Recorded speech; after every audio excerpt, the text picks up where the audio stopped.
आऊज़ुबिल्लाहिमिनश्शैतानिर्रजीम बिस्मिल्लाहिर्रहमानिर्रहीम। अस्सलाम वालेकुम प्यारे बच्चों, उम्मीद है आप लोग सब ठीक ठाक होंगे। ठीक है, लास्ट हरूफ हम लोगों ने कौन सा पढ़ा था? लाम। आज हम कौन सा हरूफ पढ़ेंगे? मीम। कौन सा हरूफ पढ़ेंगे?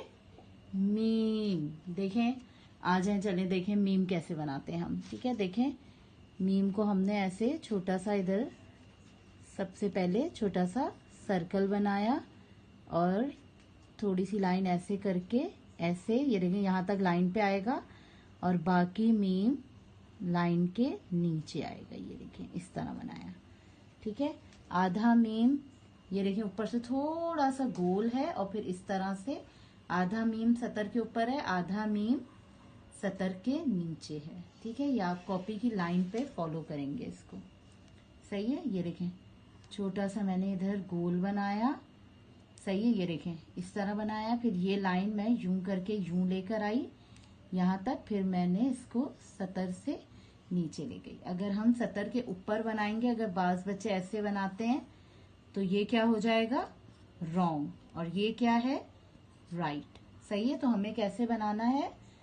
ऐसे यूं बना के छोटा सा गोल और फिर इस लाइन को ऐसे लाके सतर को काट के। ठीक है बच्चों, समझ आया आप लोगों को? अच्छा देखें, इसी तरह हमारे पास उर्दू कायदे में भी है। देखें ये मीम की पूरी शक्ल है और ये मीम की आधी शक्ल है। इस मीम की आवाज, इसको क्या कहेंगे? मीम। और इसकी आवाज क्या है? माँ। साउंड क्या है मीम का? माँ। माँ मछली, माँ मछली, माँ मोर, माँ मटर।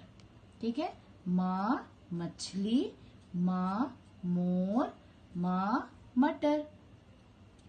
क्या मछली पानी के बगैर जिंदा रह सकती है? बताएं मुझे, क्या मछली पानी के बगैर जिंदा रह सकती है? सबको पता होगा। ठीक है, इसका आंसर दीजिए मुझे वीडियो बना के। ओके, अच्छा ये मीम का मेरे पास फ्लैश कार्ड है। माँ मक्खन। सब बच्चे मक्खन खाते हैं? मक्खन जरूर खाना चाहिए, हमारी हेल्थ के लिए बहुत अच्छा होता है, दिमाग भी तेज होता है हमारा। ये देखें माँ मक्खन। ठीक है, मुझे बताएं जल्दी से आप लोग मक्खन खाते हैं या नहीं खाते हैं और कौन सा मक्खन खाते हैं। ठीक है, ओके बच्चों, अल्लाह हाफिज।